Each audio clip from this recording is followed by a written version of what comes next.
What's up, guys? Welcome back to FABN801, and today we got a really cool project. This chassis we sold probably 3 years ago to a gentleman, and we had another guy local in Utah here, up in Ogden, bought it secondhand. And kind of a cool story behind it, he actually has his own Jeep. It was a Cherokee built into a buggy, and he had unfortunately rolled that thing over, crushed it, and now we have all of his parts here to put them in a chassis. So this is a really cool axle, you guys. This is a Dana 60 high pinion Ford Kingpin. They're kind of sought after, harder and harder to get. And when you look at this thing compared to a Super 60, immediately you'll notice the axle size tubes. And if you ask me, this is a great axle for like a V6, a Toyota car. It keeps the axle a little bit light duty compared to the Super 60. So if you guys got a chance to get one of these, maybe run that in your project. And then he's also pulled a couple old parts out of his other rig, but we've got some freshy stuff first. Check it out, you guys. Y'all know what that is. And don't even think about it, because it's ours. And then we've got a whole box of steering components from PSC. So basically we've got the ram, pump, the clevises, all the hoses, everything to make the car steer. And then he's pulled off these super cool old school bead locks. You guys check that out. It's like a double bead lock, protects everything. You can get right into the rocks with these. Old school swampers. You already know I'm a big fan of these bad boys, so we're excited to get this 4-seater built on that. He pulled the motor right out of the old rig as well.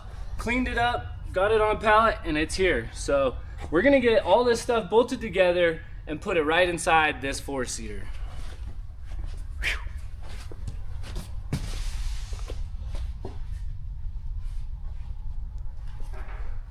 And then the other cool thing is he just ripped his old shocks right off the rig. So these things have seen some miles for smiles, I can totally tell. They're a little short, we're gonna play with them. I told them we'll try to put them on. If not, we might have to go down the other road and get some new ones. So we'll see when the time comes. But they are kings of flex. We've also got the rear 60 out of the car, you guys. This is pretty cool too. So it's basically a matching 60 front and rear. It's gonna keep the car a little light duty in my opinion nowadays, since we're getting away from the Toyota stuff. But I'm gonna get these torches fired up. I'm gonna cut down my cuts a little cleaner, and we're gonna get grinding.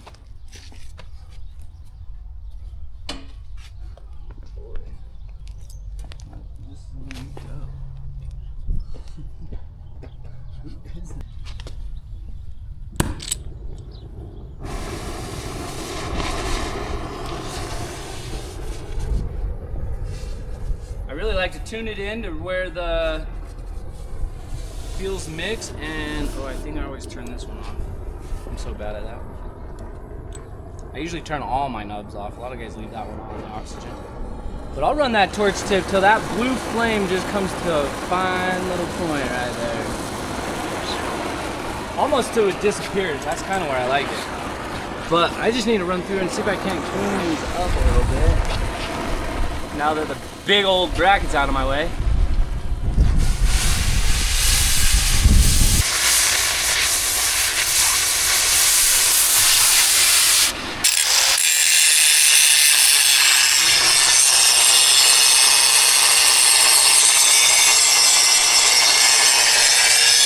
We're gonna get this thing super cleaned up, ground down. You go through and grind this all down. And the proper way to grind tube is this way, you guys. A lot of these people will go this way and it will really screw up the tube. So if you can work around the tube this way, it will keep it nice and flat. Obviously I got a lot of chunking down to do, so that's what we're gonna do.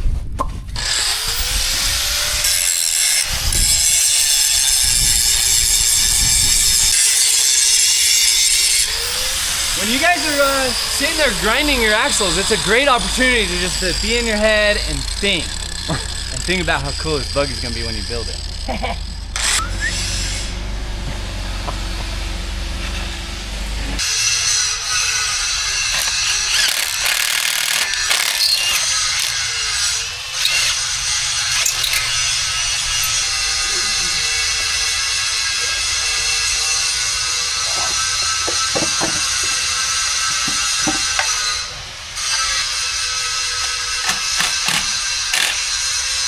Okay.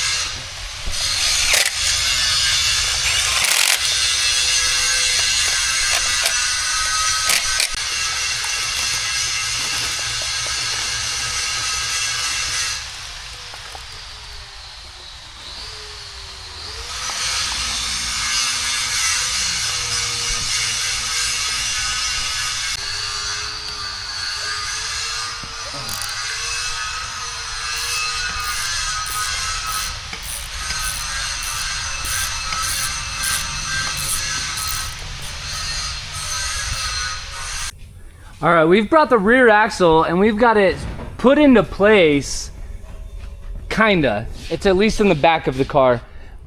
We've also swung the engine tranny and T-case in, and as you can see, we've already got the engine skid and mounts done. Matt busted these out this morning, laid them way back, got them bent in tight, and they look great. And at the same time he was doing that, I was bending up the front axle truss, and we've got that fitted and welded on as well. So as you can see, we've basically got the front of the car kind of staged up where it needs to be.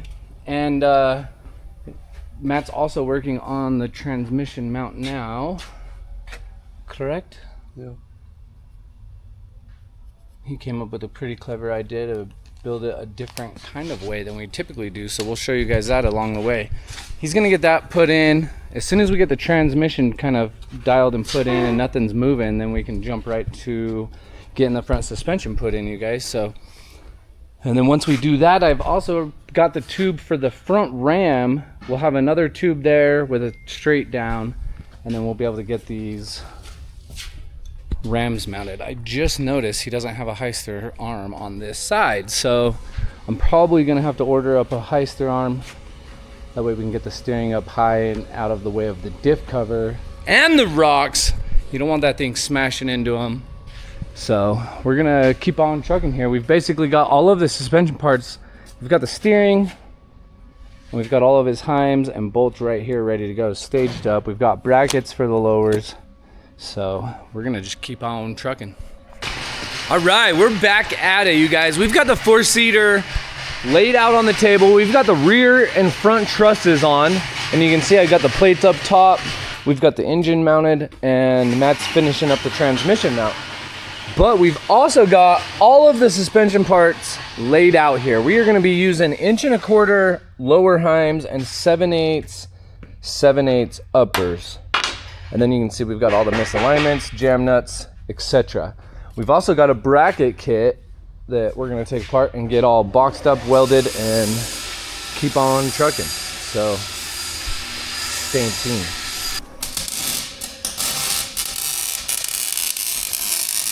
So we've gone ahead and lifted the motor up a little bit. That way we can finish welding out the motor mounts, putting the bushings in, and then we're gonna be able to get the powertrain bolted all the way in. You can see the transmission mounts done there. We'll get that done, and then we're gonna move right on to the suspension. We're gonna weld out the brackets all prior to install. That way it makes it just that much easier and quicker. But you can see we got all the brackets, all the heims. We've got our tube gusset kit. We'll put those in the back of the belly and keep on keeping on. So I just got done welding out the lower links, putting anti-seize in, getting the jams and the heims put into those. And then I've also just got done clearancing and getting this bracket super happy because there is cast on this side on a kingpin. So, and then Matt's knocking out the upper brackets right now. We'll let those cool off.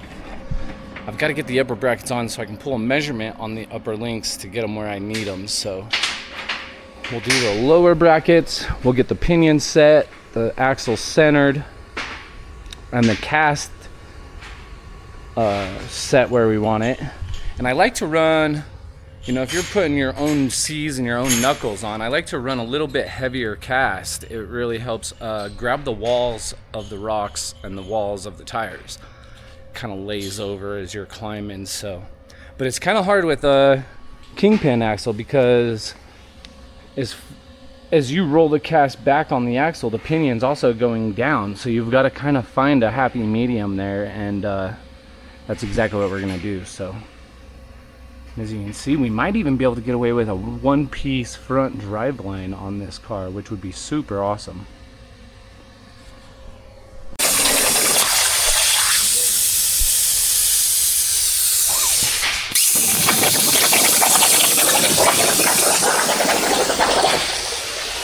So we're moving right along, you guys. We've got the lower links built, bolted up, and in place. And we've also staged up our upper. So having an upper there we did put another upper bracket here and lined it up perfectly, measured our link, and knew exactly what that ended up to be. So I cut the link, we've got those welded out and ready to go. Matt's gonna finish box plating a couple of the other brackets, and then we're gonna be able to zoom through this. So the customer that bought this chassis painted it with a coating. That way it didn't rust till he got back to it. Well, the second owner bought this chassis from the guy and brought us all the parts. So now that it's painted, you can see Matt welding in the background as well, but I'm gonna jump up top, hit a bunch of spots where we're gonna put roof tabs. That way we're ready to weld them on.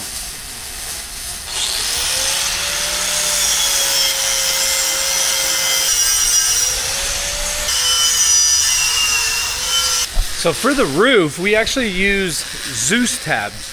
They're a cool little 1 3/4 inch long tab.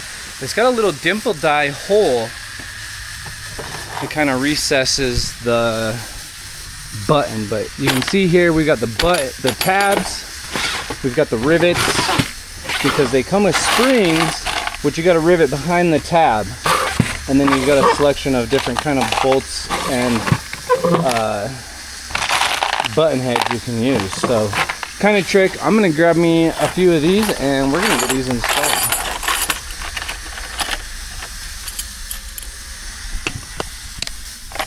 POV action here. That ought to do. Oh, I'm gonna take you with me like that. So I usually just grab the whole box.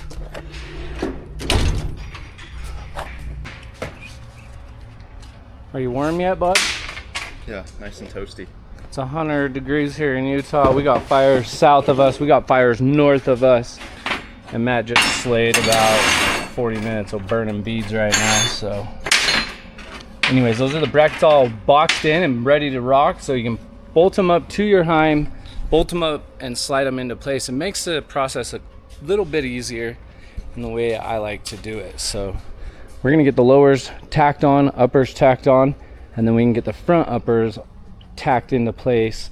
And you can go ahead and see we've basically got everything in line. So when you're putting your front suspension together, you don't really have to worry about perfect center.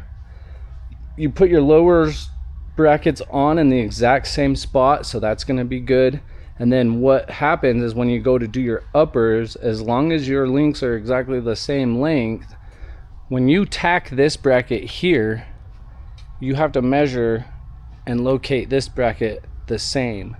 And with this link being the same length as that link, you will not be able to bolt it up until it is centered. So, fun fact. Anyways, we're gonna keep jamming on this. As soon as we get the uppers on, we can do the roof tabs real quick, simple. And then I've got to get with the customer and get some high steer arms coming. As you can see, our ram is going to mount on the high steer arm on that side, and we do not have one here. So I'm going to get those coming. We can also probably start messing with the shocks. So